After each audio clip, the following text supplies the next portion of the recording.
أما بعد فإن خير الحديث كتاب الله وخير الهدي هدي محمد صلى الله عليه وسلم وشر الأمور محدثاتها وكل محدثة بدعة وكل بدعة ضلالة وكل ضلالة في النار. أعوذ بالله السميع العليم من الشيطان الرجيم. رب اشرح لي صدري ويسر لي أمري واحلل عقدة من لساني يفقهوا قولي.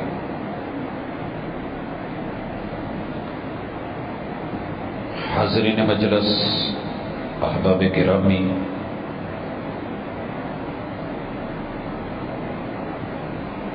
اسلام کا پانچواں بڑا رکن جس میں ساری عبادات جمع کر دی گئی وہ حج ہے۔ حج میں عمرہ بھی شامل ہے اگر حج تمتع اور حج قران ہے۔ اگر حج مفرد ہے تو وہ عمرے کے بغیر ہے۔ اہل پاکستان حج مفرد کرتے ہیں اور عمرہ کر کے احرام کھول دیتے ہیں، اس لیے گزشتہ ملاقات میں عمرے کی تفصیلات احباب کی نظر کی گئی۔ آج حج کے حوالے سے انشاءاللہ نبی مکرم صلی اللہ علیہ وسلم نے قدم بہ قدم جو کام کیے اور فرمایا کہ تعلموا منی مناسککم، مجھ سے اپنے حج کے مناسک سیکھ لو، انشاءاللہ وہ پڑھیں گے۔ حج میں آنے والے اگر بیرون ممالک سے آ رہے ہیں یا سعودیہ کے اندر سے، تو 5 میقات جو رسول اللہ صلی اللہ علیہ وسلم نے مقرر کیے ان سے گزرتے ہوئے احرام باندھیں گے۔ ہمارے پاس پاکستان والوں کی فلائٹ یمن کی طرف سے یلملم سے داخل ہوتی ہے جس کا نیا نام سعدیہ ہے۔ مدینہ والوں کی میقات ذوالحلیفہ ہے، نیا نام آبار علی ہے۔ شام سے فلسطین سے آنے والے لوگوں کے لیے سمندر کے کنارے پہ رابغ کے قریب جوفہ ہے،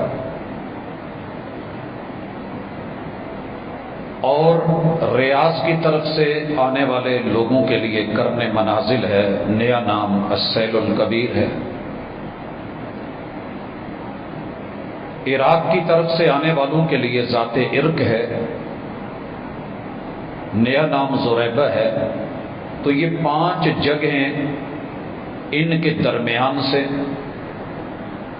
یا ان سے ہوتے ہوئے جو بھی گزرے گا وہ مرد ہے تو اپنی 2 چادروں کے ساتھ، جس کا طریقہ ہم نے پچھلی ملاقات میں باندھنے کا بتایا تھا۔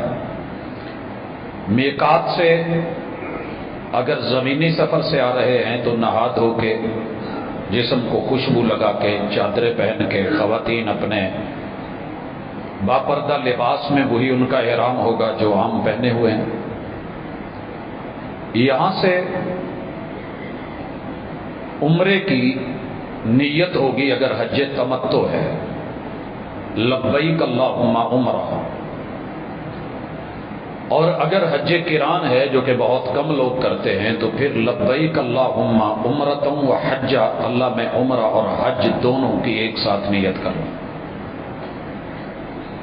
یہاں سے تلبیہ پڑھتے ہوئے لبیک اللہم لبیک، لبیک لا شریک لک لبیک ان الحمد والنعمت لک والملک لا شریک لک بآواز بلند ہر مسلک ہر مذہب کلمہ گو کا عقیدے کا پرچار اور اعلان ہے کہ اللہ میں حاضر ہوں، تو اکیلا ہے، وحدہ لا شریک ہے، میں حاضر ہوں، ساری تعریفیں، ساری نعمتیں، ساری بادشاہیاں تیرے لیے ہیں، تیرا کوئی شریک نہیں، میں حاضر ہوں۔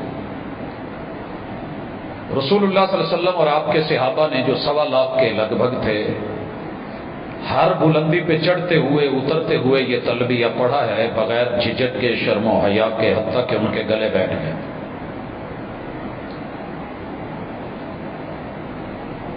جدہ سے یا زمینی راستوں سے آتے ہوئے جب مکہ پہنچ گئے ہیں تو عمرہ کیا جائے گا۔ عمرے کی تفصیل گزشتہ ملاقات میں چونکہ بیان کی جا چکی ہے، صرف اشارہ کرنا چاہتا ہوں۔ یہ طواف قدوم عمرہ کے اندر آ جائے گا، جو کہ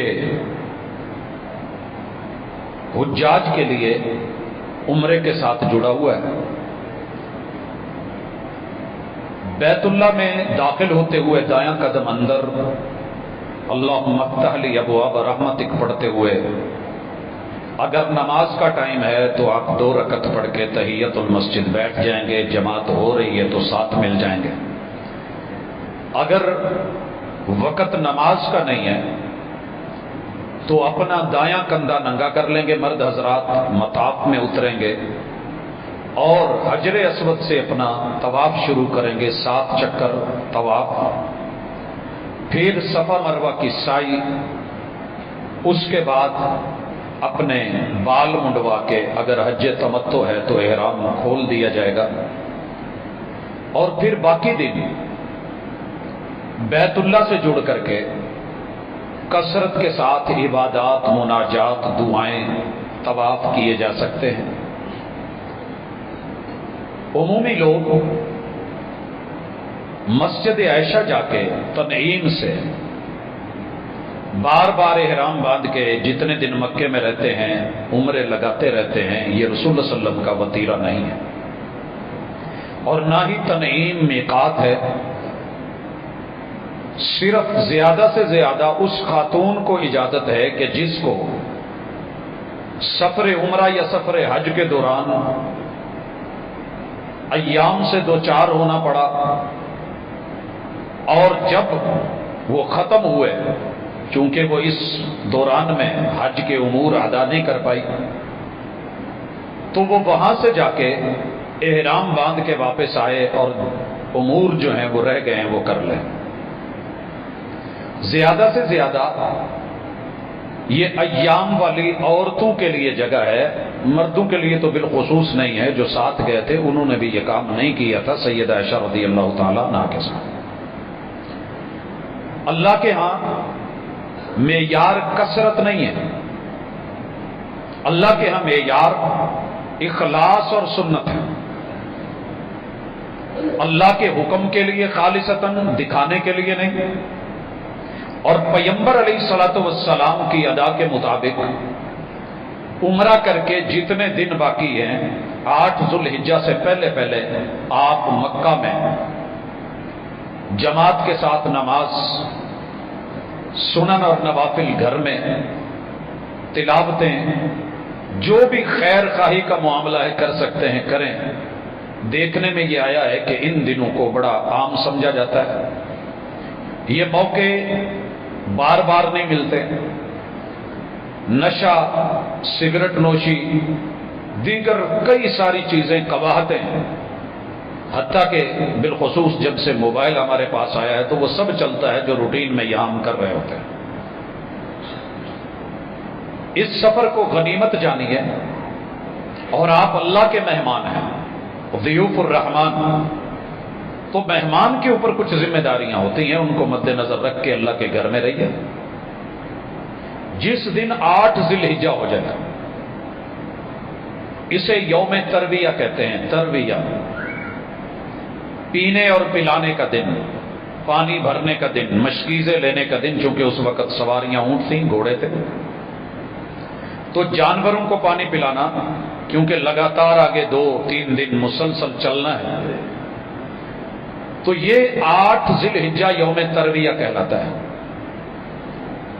آپ اپنی بلڈنگ سے، جو باہر سے آ رہے ہیں وہ ڈائریکٹ جہاں بھی پہنچ سکتے ہیں وہاں پہنچیں گے، عمرہ کرنا ہے تو عمرہ کریں گے، لیکن آپ اگر پہلے پہنچے ہوئے ہیں تو اپنی بلڈنگ سے نہا کے، جسم کو خوشبو لگا کے، احرام کی چادریں وہیں سے باندھ لی جائیں گی۔ بیت اللہ آنا ضروری نہیں ہے۔ کافی سارے لوگ باقاعدہ بیت اللہ آتے ہیں، یہ رسول اللہ صلی اللہ علیہ وسلم کی سنت نہیں ہے۔ اپنی بلڈنگ سے احرام باندھ کے انتظامی امور کے تحت آپ کو کچھ پہلے بھی لے جایا جا سکتا ہے، لیکن 8 اصل ہے یوم الترویہ، 8 ذی الحجہ۔ ظہر سے پہلے پہلے مینا پہنچنا ہے، پیدل جائیں، سواری پہ جائیں، جو اس وقت آپ کو صورتحال ایزی ہو اسے اختیار کیا جا سکتا ہے۔ 8 ذی الحجہ یہ تاریخ مغرب تک ہے، مغرب کے ساتھ تاریخ بدل جانی ہے، اسلامی تاریخ۔ 8 ذی الحجہ کی آپ نے ظہر، عصر اور یہ 2 نمازیں مغرب کی 9 میں داخل ہو جائیں گی۔ ظہر اور عصر وہاں پڑھنی، آپ نے اسے اپنے آپ اپنے وقت میں پڑھنا ہے اور قصر کرنا ہے، جمع نہیں ہے۔ ہر نماز اپنے وقت میں ہوگی مگر قصر ہوگی۔ ظہر کی 2، عصر کی 2، مغرب کی 3 اور عشاء کی 4 کی بجائے 2، اور فجر پھر 2 سنتیں اور 2 فرض جو ہیں وہ پڑھے جائیں گے۔ لیکن مغرب کے ساتھ تاریخ بدل گئی ہے، یہ 9 ذی الحجہ کی رات ہے۔ یہ بھی آپ نے مینا میں ہی پڑھی ہیں، اپنے اپنے وقت میں قصر کر کے۔ یہاں بڑے سارے اہل علم، اہل دل، اہل نظر، اہل فکر، بڑے بڑے عظیم علماء آپ کو تلقین کریں گے کہ نہیں، پوری پڑھو، پوری پڑھو۔ ساری دنیا ایک طرف، میرا جو رشتہ میرے مرشد اور میرے ہادی اور رہبر رحمت دو عالم سید الرسل امام الانبیاء سے ہے، وہ میرا رشتہ کسی اور سے نہیں ہے۔ میں نے قدم بہ قدم اپنے محبوب کو دیکھنا ہے، انہوں نے یہاں پہ اپنے اپنے وقت میں قصر پڑھی ہے۔ یہاں مسجد خیف ہے جس میں 70 نبیوں نے نماز پڑھی علیہم السلام، مینا کے اندر۔ اگر آپ کو موقع ملے اپنے خیموں سے، صاحب علم ہیں، صاحب معرفت ہیں، بھولنے والے نہیں ہیں، مسائل نہیں بنتے، تو وزٹ کیا جا سکتا ہے۔ بڑا آسان ہے، کھلی ڈلی مسجد ہے، بہترین لگژری ایسی ماحول ہے، علماء کے اندر دروس ہو رہے ہوتے ہیں، سوال و جواب کی نشستیں بھی ہوتی ہیں، دروازوں پہ بظاہر رش ہوتا ہے لیکن بہرحال اندر چانس ہوتے ہیں۔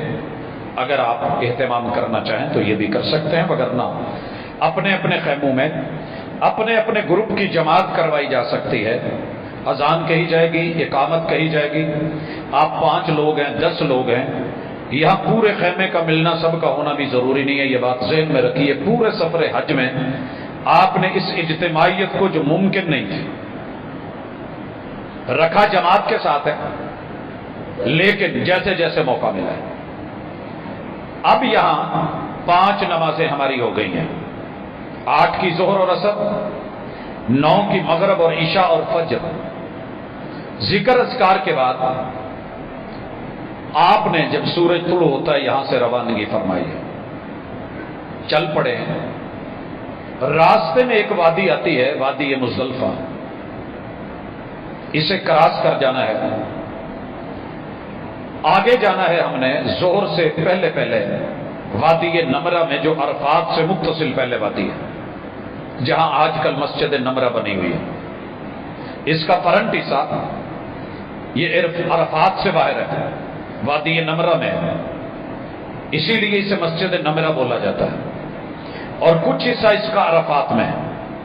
حضور علیہ الصلوۃ والسلام عرفات میں داخل نہیں ہوئے، اس وادی نمرہ میں خیمے لگائے گئے ہیں، آپ رکے ہیں، یہاں آپ نے ظہر اور عصر پڑھی ہے اور خطبہ حج دیا ہے۔ یہاں ایک اذان ہوئی ہے ظہر اور عصر دونوں کے لیے،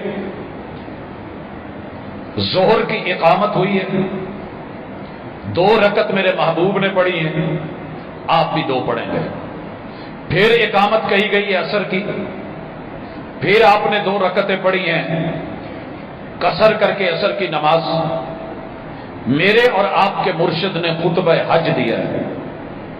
خطبہ حجۃ الوداع زندگی رہی تو اس کے اندر کیا کیا چیزیں تھیں وہ انشاءاللہ ہم تفصیل سے کسی وقت رکھیں گے کہ اس وقت اقوام متحدہ کا جو اصولی چارٹرڈ ہے اور جس کے اندر انسانیت کو مد نظر رکھ کے ہم بہت بڑی بڑی باتیں کرتے ہیں، یہ تمام چیزیں میرے اور آپ کے مرشد ہادی اور رہبر سید دو عالم محمد رسول اللہ صلی اللہ علیہ وسلم 1400 سال پہلے وہاں پہ سب بیان کر گئے. اب اس کے بعد آپ عرفہ میں داخل ہوئے. یاد رہے کہ یہ 9 کا دن ہے، 9 ذی الحجہ یوم عرفہ، اور یہ وہ سال کے پورے دنوں کا افضل ترین دن ہے جس کے اوپر انبیاء نے اپنے رب سے مانگا. اور اسی دن کا روزہ عظمت والا، لیکن یہاں پہ یہ روزہ نہیں ہے. میرے اور آپ کے مرشد نے علیہ الصلوۃ والسلام جبل الرحمہ، جہاں آج کل ایک اوپر مینارہ بنا کے کہا گیا ہے کہ یہ آدم علیہ السلام کی یہاں توبہ قبول ہوئی تھی، انہوں نے چکر نکالے تھے. کافی سارے لوگ وہاں چکر نکال رہے ہوتے ہیں، اس کی کوئی حقیقت نہیں ہے. جبل الرحمہ کے پاس اونٹنی پہ میرے اور آپ کے مرشد کھڑے ہوئے، بیٹھے. مہار جو ہے وہ جناب بلال رضی اللہ تعالیٰ عنہ نے پکڑی اور آپ نے اعلان فرمایا کہ ہم اس جگہ وقوف کریں گے. 1.25 لاکھ کی نفری ہے، پورا عرفات جہاں بھی کوئی ٹھہر جائے گا یہ اس کا وقوف ہو جائے گا. اور یہ حج کا وہ اہم رکن ہے، اگر یہ رہ جائے اس سے ماقبل جو بھی چھوٹ جائے گزارا ہو جائے گا. آپ کہیں سے بھی آ کے ڈائریکٹ عرفات کے اندر مغرب سے 5 منٹ پہلے، 3 منٹ پہلے، 2 منٹ پہلے، ایون کہ سورج غروب ہونے سے پہلے آپ نے قدم رکھ لیا ہے تو آپ کو حج کا وہ اجر اور ثواب اور اعزاز اور پروٹوکول انشاءاللہ ملے گا. اگر یہ رہ گیا ہے تو پھر اگلے سال سے آپ باقی معاملات کریں گے لیکن حج آپ کا نہیں ہوا. آپ علیہ الصلوۃ والسلام نے وہاں پہ لمبی دعائیں کی ہیں. ہمارے ہاں یہ ہوتا ہے کہ ظہر اثر پڑھنے کے بعد جب خطبہ حج ہو جاتا ہے تو سارے لوگ ماشاءاللہ سب سے پہلے اکثر سگریٹ لگاتے ہیں اور پھر لائیو آ جاتے ہیں. حج پڑھا گیا ہے، بس ان کے نزدیک یہی حج ہے اور کافی ہے. مبارکیں اور معلوم نہیں کیا کیا کیا کیا گپ شپ. یہ وہ موقع ہے جو معاشر کے میدان کو یاد کرواتا ہے. دنیا و ما فیہا سے بے نیاز ہو کے ایک میدان میں اللہ کی رحمتوں کے منتظر ہے. میرے اور آپ کے ہادی اور رہبر و مرشد نے دعائیں کی ہیں، مناجات کیجئے ملک و ملت کے لیے، قوم کی بھلائی کے لیے، انسانیت کے لیے. جو غیر مسلم ہیں ان کے لیے کہ اللہ ان کو ایمان کی دولت دے دے. جو مسلمان ہیں انہیں اسلام کا عامل اور حامل صحیح معنوں میں بنا دے. جو میرے گناہ ہیں اللہ یا امت کے گناہ ہیں اللہ معاف فرما دے. یہاں جب سورج غروب ہوتا ہے دنیا کی واحد جگہ ہے اور ایسا پہلی بار ہوا ہے کہ میرے محبوب نے، آپ کے محبوب نے اعلان کر دیا ہے کہ لوگوں یہاں مغرب نہیں پڑی جائے گی. سورج غروب ہوتے ہی عرفات چھوڑ دیں، نکلیے کوچ کیجیے. یہ ہے میرے اور آپ کے محبوب کی سنت. وہاں بڑے سارے آپ کے محسن ساتھ گئے ہوئے لوگ، گروپ لیڈرز کھڑے ہو کے باقاعدہ روکتے ہیں، وہ بھائی جانا نہیں ہے، مغرب پڑھ کے جانا، نماز قضا نہیں کرنا. معذرت کروں گا، ان کا علم بہت زیادہ ہوگا، ان کے پاس ماشاءاللہ ڈگریاں بھی ہوں گی، مجھے اس چیز کا انکار نہیں، لیکن میرا ایمان ہے کہ وہ میرے مرشد سے زیادہ پڑھے ہوئے نہیں تھے، دین ان پہ نہیں اترا. ہزاروں دلیلیں لے کے آ جائیں، تعویلیں لے کے آ جائیں، جتنی مرضی گہرائی لے کے آ جائیں، میں حج کے مناسک اپنے محبوب سے سیکھ رہا ہوں، میں ان کا امتی ہوں. اگر وہاں جا کے بھی آپ نے مسلکی جنگ ہی لڑنی ہے تو پھر حج رہنے دیجیے. پھر ہر مسئلہ کہہ رہا ہے کہ اس کا نہیں ہوا، اس کا نہیں ہوا، اس کا نہیں ہوا۔ آپ یہ پتا کریں کہ میرے مرشد نے کون سا کام کیسے کیا ہے۔ آپ نے روانگی فرمائی ہے، روانہ ہو جائیے۔ وہاں سے چل کے مزدلفہ پہنچنا ہے، جب بھی پہنچے، جلدی پہنچے یا بدیر پہنچے، وضو کیا جائے گا، اذان ایک کہی جائے گی، اور پھر تکبیر کہی جائے گی۔ 2 لوگ، 3 لوگ، 5 لوگ، 10 لوگ، 50، 100، جتنا مجموعہ اور گروپ ہے، آپ اقامت کے ساتھ 3 رکعت مغرب پڑھیں گے۔ پھر اقامت کہی جائے گی اور عشاء پڑھی جائے گی۔ یہاں نبی مکرم صلی اللہ علیہ وسلم نے عشاء پڑھتے ہی آرام فرمایا۔ بڑے سارے لوگ تسبیحات پکڑ کے یہاں بھی اپنے آپ کو ثابت کریں گے کہ میں جاگ سکتا ہوں، میں یہ کر سکتا ہوں، میرے محبوب بھی جاگ سکتے تھے، مگر جو اگلا دن آنے والا ہے تھکا دینے والا ہے، لہذا میرے محبوب علیہ الصلوۃ والسلام خود بھی سو گئے، آپ کے ساتھی بھی سو گئے، اور یہاں سونا بھی عبادت ہے۔ اور میرے کاغذوں میں واللہ تعالی عالم، ساری دنیا میں کسی بھی دھرتی پہ سو کے دیکھیں وہ مزہ نہیں ہے۔ جو بڑے بڑے اہل دل، اہل نظر، اہل علم، اہل پیسہ، مال دولت والے، امیر غریب کے فرق کے بغیر اس پتھریلی زمین کے اوپر جب لیٹتے ہیں تو اللہ کی قسم، وہ جو مسجد دیکھ کے اقبال نے کہا تھا نا کہ ایک ہی صف میں کھڑے ہو گئے محمود و ایاز، نہ کوئی بندہ رہا نہ کوئی بندہ نواز، کبھی اس میدان میں بھی آ کے دیکھیں کتنے بڑے بڑے ہیرے میرے رب نے مٹی میں لٹائے ہوتے ہیں اور وہ فخر سے لیٹے ہوتے ہیں، وہاں پہ احساس کمتری کوئی نہیں۔ سونا عبادت، سوئیے۔ بڑی ساری دنیا کہے گی اٹھلا یار پھر یہ تانی لبڑیاں، ہم کہیں گے سو جا یار، پھر ایسی سنت کے مطابق نیند کا موقع نہیں ملتا۔ لیٹیے، آرام کیجیے۔ یہ واحد جگہ ہے جہاں میرے مرشد نے علیہ الصلوۃ والسلام تہجد بھی نہیں پڑھی۔ اب جب فجر کا ٹائم ہوگا، اذان ہوگی، اقامت ہوگی، 2 سنتیں پڑھی جائیں گی، پھر 2 فرض۔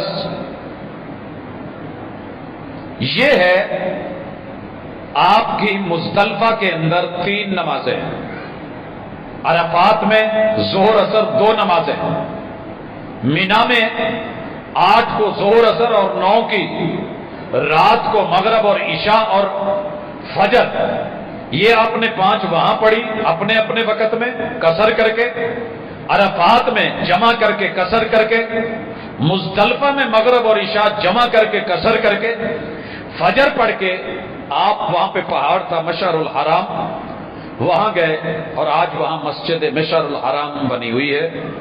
آپ نے سورج طلوع ہونے سے پہلے لمبا ذکر کیا۔ یہاں پچھلی رات ہی لوگ بھانکنے لگتے ہیں، بھاگنے لگتے ہیں، کچھ نہیں ہوتا، تھوڑا فاصلے پہ آگے مینا ہے، سنت کے مطابق فجر پڑھیے، آہستہ آہستہ، نو پرابلم، سب ہو جائے گا۔ آپ 50 لاکھ ہیں، 40 لاکھ ہیں، ملینوں میں ہیں، اللہ نے یہاں سے سب کو گزارنا ہے، اللہ کو نہیں پتا، وہ ٹریفک اس کی ہے، کل فی فلک یسبحون، چلے گا، صرف حوصلہ رکھیں، کچھ نہیں ہوتا۔ سورج طلوع ہونے سے پہلے ذکر اذکار کے بعد یہاں سے روانگی ہوگی۔ مینا کے اور مزدلفہ کے درمیان ایک وادی محصر آتی ہے جہاں پہ اللہ تعالی نے ابرہہ اور اس کے ہاتھیوں پہ عذاب اتارا تھا۔ یہاں سے میرے محبوب تیز ہو گئے تھے۔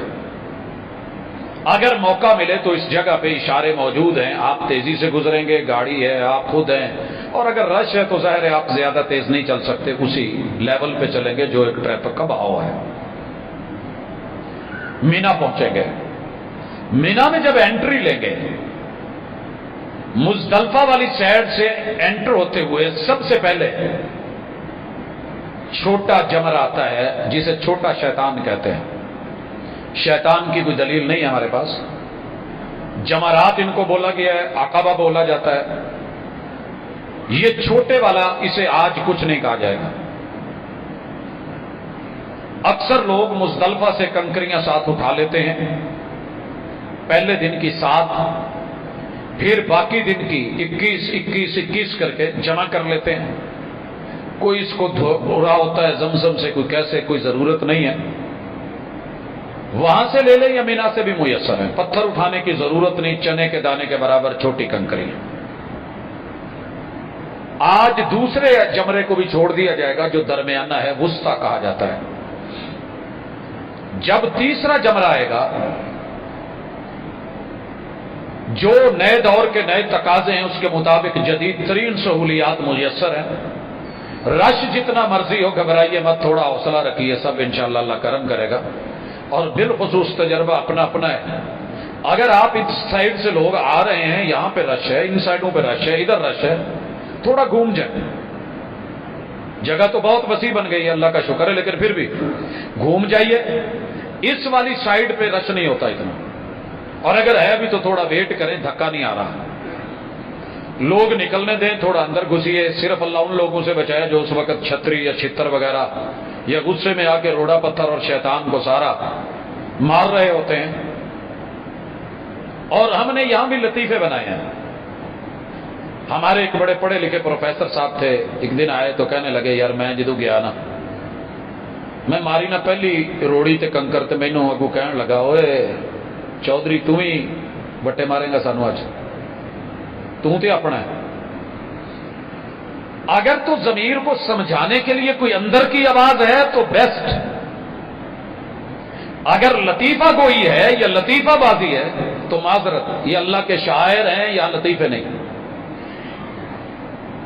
یہاں پہ جوش اور جذبہ اور گالیاں نہیں. اس سائڈ پہ آپ کے قبلہ ہوگا، یہاں سے جیسے بنا ہوا ہے، قبلے والی سائڈ سے ادھر ہو کر کے اگر جگہ ملے تو بیسٹ ہے. سنت کے مطابق بھی اللہ اکبر کہہ کے آپ نے ایک کنکری حوض میں پھینکنی، آٹومیٹکلی اسے لگ کے نیچے گرنی ہے، ویسے نہیں گرتی. اور اگر ڈائریکٹ آپ کا نشانہ ہے، لگ جاتا ہے، اتنے آپ قریب ہیں تو کوئی پرابلم نہیں ہے. لیکن اتنی دور سے نہیں ماریں کہ ماشاءاللہ حاجیوں کی کھتیاں اور ان کے سر پھٹیں. معذرت کے ساتھ یہ حرم ہے، لحاظ رکھیے گا، تھوڑا قریب چلے جائیں. یہاں اپنے 7 کنکر مارنے ہیں. اب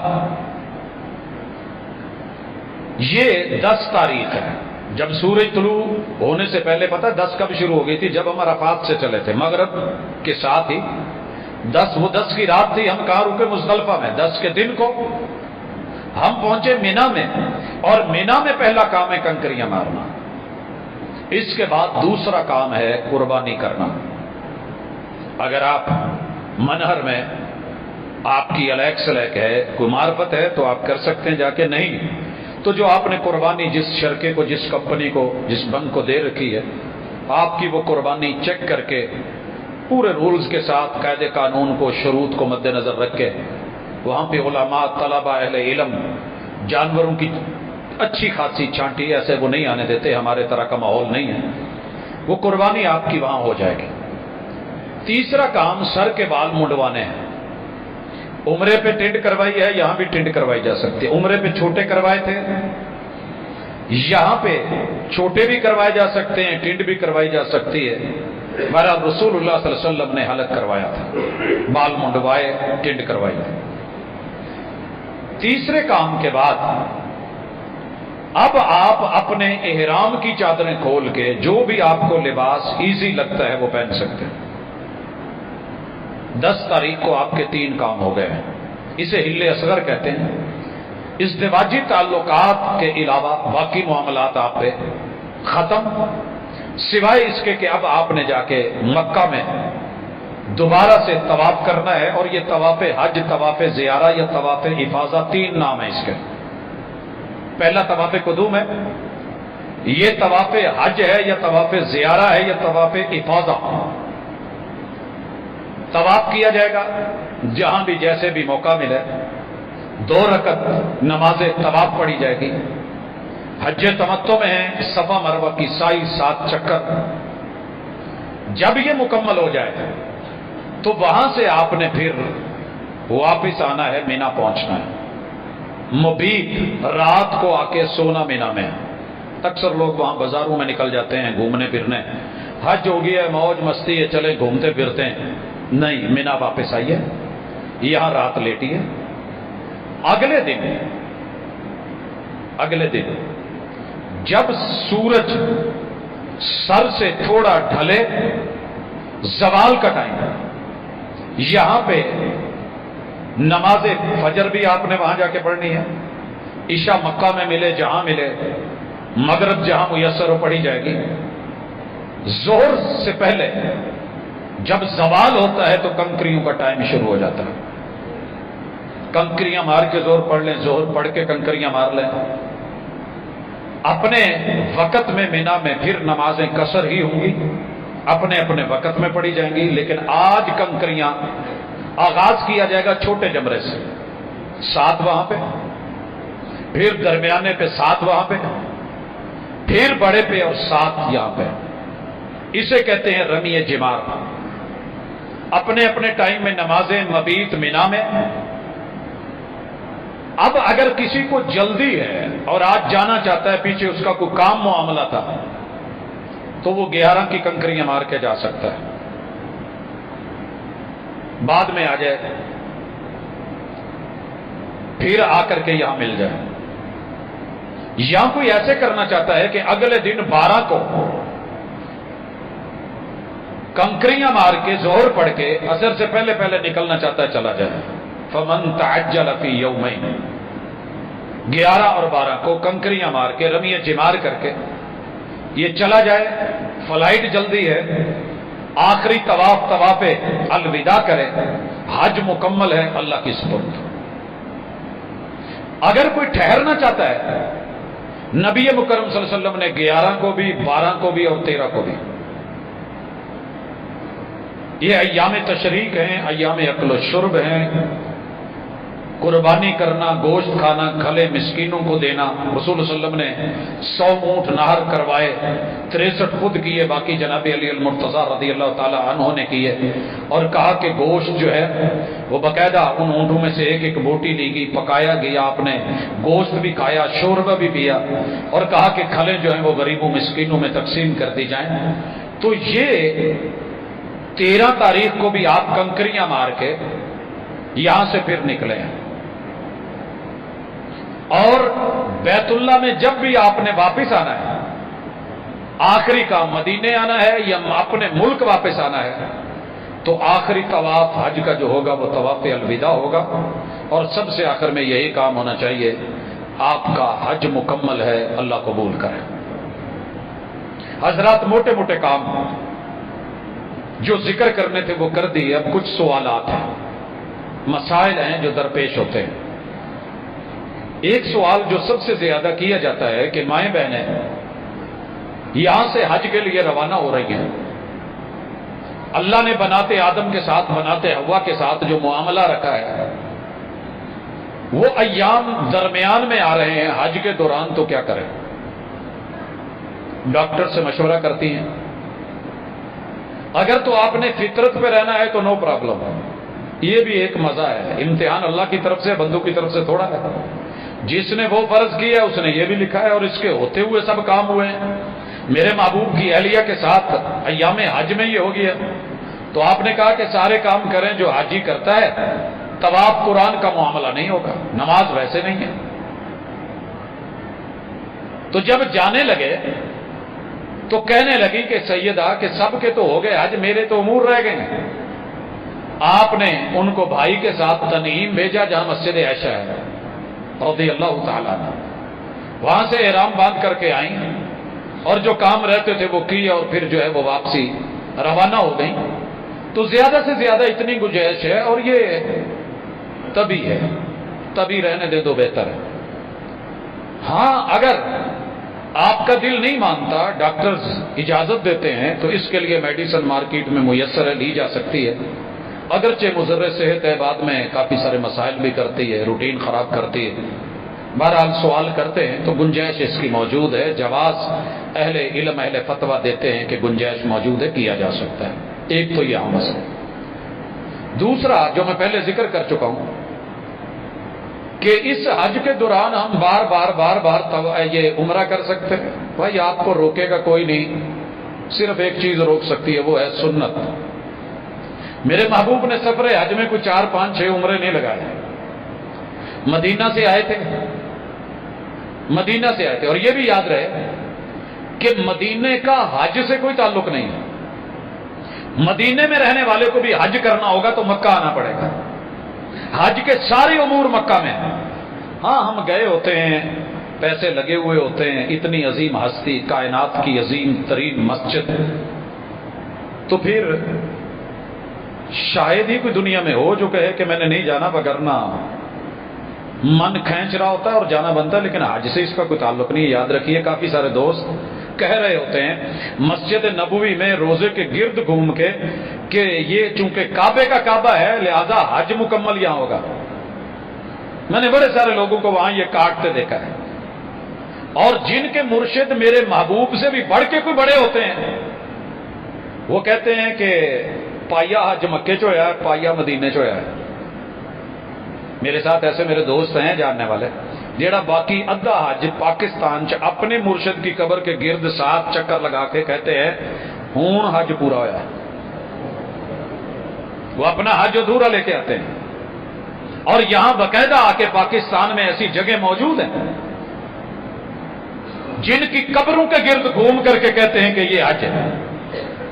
میرے مرشد جو کعبہ کے بھی کعبہ تھے نا، وہ بھی کعبہ میں ہی جا کے جھکتے تھے، وہ بھی کعبہ کو بیت اللہ بناتے تھے، وہ اسی کو اپنا قبلہ مانتے تھے، وہ ادھر منہ کر کے ہی نمازیں پڑھتے تھے، ادھر چہرہ کر کے ہی دعائیں مانگتے تھے۔ جناب انہوں نے مدینہ چھوڑ کے ہی مکہ جا کے حج کیا تھا، لہذا زیادہ فلسفی بن جائیں تو میں کچھ کہہ نہیں سکتا، کیونکہ اس کی کوئی حد نہیں ہوتی، کہیں پہ بھی یہ کیفیت طاری ہو جاتی ہے۔ اور اگر دنیا تصوف میں آپ چلے جائیں تو میں پھر بھی کھینچ نہیں سکتا، اشارہ کر سکتا ہوں کہ آگے موڑ ہے، اوور ٹیک کرنا منع ہے، آگے سنت ہے، آگے کھلا ہے، بتایا جا سکتا ہے، بند نہیں ہم باندھ سکتے۔ یہ زبردستی کا سودا نہیں، یہ محبت کا، ایمان کا، اور اطاعت کا اور سنت کا اور طریقت کا معاملہ ہے۔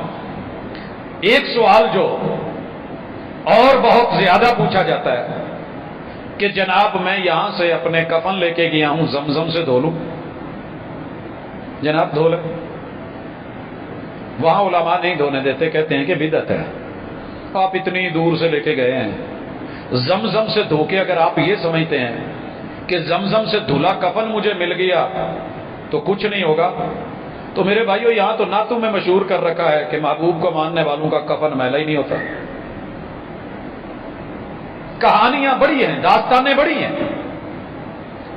زمزم بڑا اعزاز ہے، اور اس کا شرف کیا ہے؟ لما شرب، جس مقصد کے لیے اسے پیا جائے اللہ وہ مقصد پورا کرتے ہیں، یہ صحیح حدیث ہے۔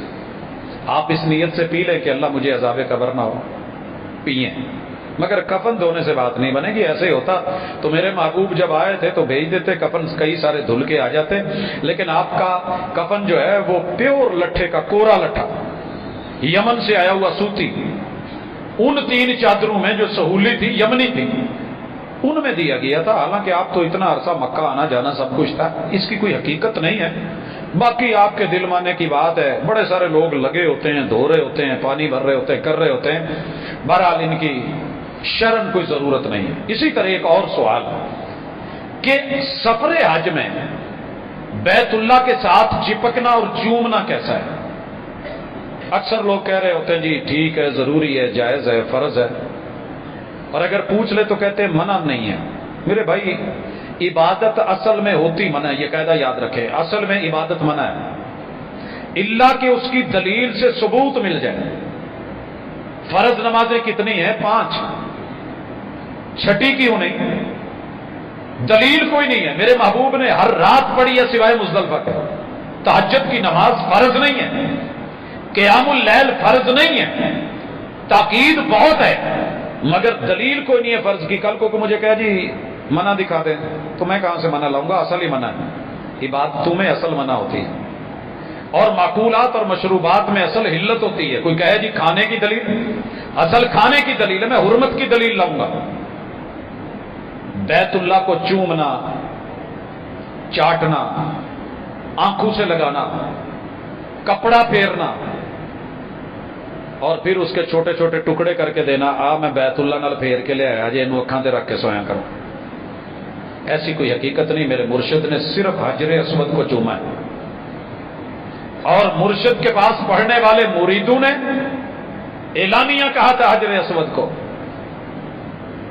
جناب عمر تیری عظمت کو سلام، تربیت کو سلام، کہتے ہو حجر اسود سن، لا تنفع ولا تضر، میں جانتا ہوں تو پتھر ہے، جنت سے اترا ہے، نفع نقصان نہیں دے سکتا، تو کسی نفع نقصان کا مالک نہیں ہے۔ لولا انی رأیت رسول اللہ صلی اللہ علیہ وسلم قبلک لما قبلتک، میرے مرشد نے تجھے ہونٹ نہ لگائے ہوتے اور میری اپنی آنکھوں نے دیکھا نہ ہوتا تو عمر تجھے کبھی چومتا نہ۔ یہ میں سنت سمجھ کے چوم رہا ہوں، نفع نقصان کا مالک تو نہیں ہے۔ تو پھر کیا خیال ہے ان پتھروں کے بارے میں؟ یہ میری مرشد کے دربار کے رنگ کا پتھر ہے، میں نے سوٹ بھی اسی کلر کا پہنا ہے، کیپ بھی وہی لگا لی ہے، میں نے سارا کچھ سمجھ کر لی، یہ سفید آیا تھا، ابیض تھا، اسود ہو گیا ہے، وہی تو ہے جو فیصلہ کرتا ہے پتھر کے مقدر کا، کسے ٹھوکر پہ رکھنا ہے، کسے اسود بنانا ہے۔ ہم جو پتھر خریدتے ہیں، میں کہا کرتا ہوں سارا ماربل ہوتا ہے، مسجد کے لیے خریدا جاتا ہے، ہم کہہ کے آتے ہیں مسیطیں لگنا ہے، لیکن ان میں سے جو پلاٹ مسجد کے لیے خریدا ہے، کوئی محراب کی جگہ بن جاتا ہے، سجدے کی جگہ، اور کوئی واش روم کی جگہ بن جاتی ہے۔ وہی تو ہے جو فیصلہ کرتا ہے پتھر کے مقدر کا۔ یہ پتھر خاک بدلیں گے میری قسمت کو، میں جہاں رکھ دوں یہ کروٹ لے نہیں سکتے۔ کافی سارے حجاج وہاں مکے اور مدینے میں پتھر ڈھونڈ رہے ہوتے ہیں، یہ پیور ایرانی ہے، جیسے زعفران ڈھونڈ رہے ہوتے ہیں نا کتے ایران دا لب جائے، اسی طرح پتھر بھی ڈھونڈ رہے ہوتے ہیں۔ لے آ جتنے مرضی لے آ، میں نے شاید ہی مکے کی کوئی پہاڑی ہو جہاں کا پتھر اپنے بیگ میں نہیں رکھا ہوا تھا، اس لیے نہیں کہ اس سے میرے حالات بدلیں گے، اس لیے کہ ان پتھروں پہ لیٹ کے میرے بلال نے پھر بھی کلمہ پڑھا تھا۔ پتھر راستے کی رکاوٹ نہیں بنتے اگر ایمان کا فیض جاری ہونے لگے۔ حضرات، اس لیے چومنے کو حجر اسود تک رہنے دیں، موقع مل جائے۔ اچھا، یہ چومنا سنت ہے، کسی کو تکلیف دینے سے بچنا فرض ہے اور دینا حرام ہے۔ سر پھاڑ کے، خون و خون ہو کے، ننگے ہو کے، چادریں اتروا کے پھر جا کے اگر چوما تو کیا چوما؟ حج ہوتی ہی وہ ہے جس میں رفث نہیں، جس میں فسوق نہیں، جس میں جدال نہیں، جس میں لڑائی نہیں، جس میں قتال نہیں، تم تکار نہیں، گالی گلوچ نہیں۔ بڑے مواقع آتے ہیں، کئی دفعہ ہمارے دور میں تو تھے، اب کا پتہ نہیں، اللہ بہتر جانتا ہے۔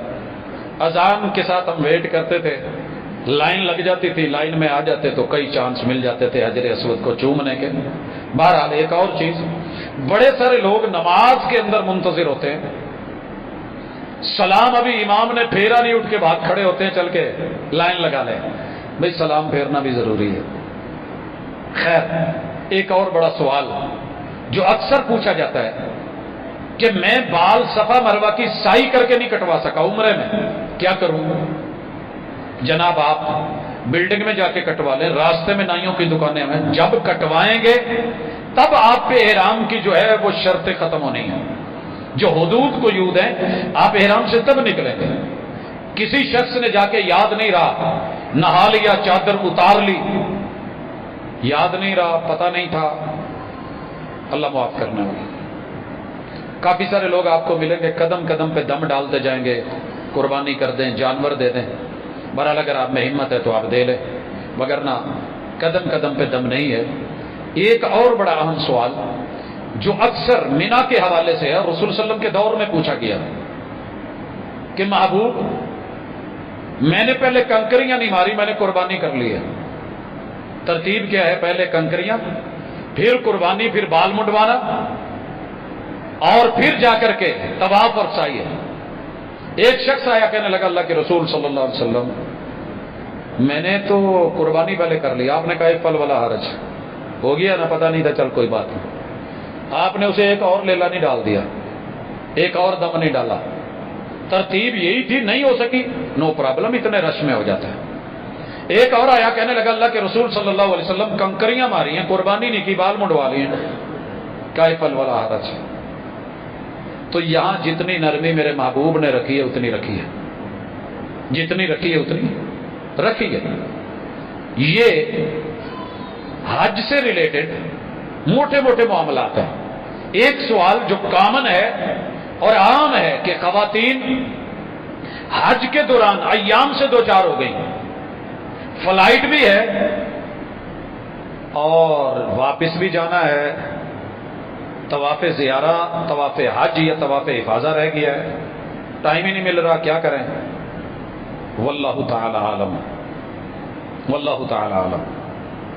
اگر تو کوئی رکنے کا چانس بن سکتا ہے، فلائٹ آگے پیچھے، جو کہ بعد میں بڑے مسائل بنتے ہیں، تو کر کے آ جائیں، یا پھر جب مدینے سے لوٹنا ہے، کچھ لوگ پہلے ہو آتے ہیں مدینے سے، واپسی جلدی ہوتی ہے، تو ایسی صورت میں بعض فقہا نے، محدثین نے، علماء نے کہا ہے کہ جس نے حج کیا ہوا اس کی نیابت کسی کو دے کے آ جائیں، چلے وہ آپ کی طرف سے کر لے اللہ کی سپرد، واللہ تعالی عالم۔ بہرحال مسائل ہیں، ایشوز ہیں، لوگوں کے ساتھ رہتے ہیں۔ کچھ لوگ طواف وداع بھول جاتے ہیں، وہ جی میں نے کرنا تھا، بس وہ ساز و سامان زمزم بھرتے بھرتے وہ جلدی جلدی انہوں نے گاڑیوں سے نکال لیا، بھاگم بھاگ رہ گیا۔ جب آپ وطن آ گئے ہیں، واللہ تعالی عالم، اللہ بہتر جانتا ہے، وہاں کوئی ہے تو نیابت کے لیے کہہ دیں، تو کر لے، نہیں تو اللہ کی سپرد، اللہ قبول کرنے والا ہے، وہ دلوں کو دیکھتا ہے، وہ دلوں کے راز جانتا ہے، وہ ظاہر کے معاملات میں۔ حضرات یہاں تک تو تھا حج، دیگر بڑے سارے مسئلے مسائل آئیں گے، لیکن یہاں مجھے گزارش کرنی ہے کہ حج کا تھیم کیا ہے اور یہ سبق کیا دے رہا ہے۔ انسانیت کو جمع کر کے اس کے لیے آپ سورہ حج ضرور پڑھیں، یا پہلے پڑھ لیں یا بعد میں پڑھ لیں، بہتر ہے پہلے پڑھ لیں، آپ کو پتا ہو کہ حج کا میسج کیا ہے۔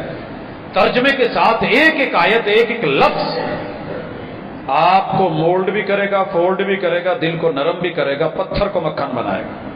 شرط ہے کہ پڑھیں دل سے، اور یہ سمجھ کے کہ شاید میری زندگی کا آخری سفر ہو، اللہ اسے حج مبرور بنا دے، اور حج مبرور کی جزا سوائے جنت کے کوئی اور نہیں ہے۔ اور یوں بالکل بندے کا سافٹ ویئر اپ ڈیٹ ہی نہیں کیا جاتا، بلکہ سابقہ سب ریموو کر کے، ختم کر کے، نئے سافٹ ویئر کے ساتھ 0 میٹر کر کے اس کو جو ہے مارکیٹ میں لانچ کر دیا جاتا ہے، جیسے آج ماں کے پیٹ سے پیدا ہو رہا ہے۔ یہی وجہ ہے کہ ہم تھوڑی جرت پکڑ لیتے ہیں، پچھلے میں گناہ معاف کرا آیا اور نویں کرنے نہیں۔ اس کی اصل اللہ کی توحید، بندوں کے ساتھ تعلق، انسانیت کے حقوق، یہ پورے سفر حج میں آپ کو نظر آئیں گے۔ حقوق اللہ اور حقوق العباد پہ قائم ہے، توحید کا درس قدم قدم پہ ہے۔ اگر حج میں بھی جا کے آپ نے توحید نہیں سیکھی تو پھر اپنی قسمت کے اوپر افسوس کر سکتے ہیں اور کچھ نہیں۔ میں یہی کہہ سکتا ہوں، زیادہ کچھ نہیں۔ یہ سچ ہے، جھوٹ نہیں ہے کہ وہاں حج کر کے بھی آ کے طواف یہاں قبروں پہ کرتے ہیں، وہاں سے حج کر کے اپنے کانوں سے عرفات کے اندر سنا حج ہو گیا، داتا دربار دیکھ لاؤ، حج ہو گیا ہے، فلاں جگہ یہ کر دے، میں نے منت مانی ہوئی تھی۔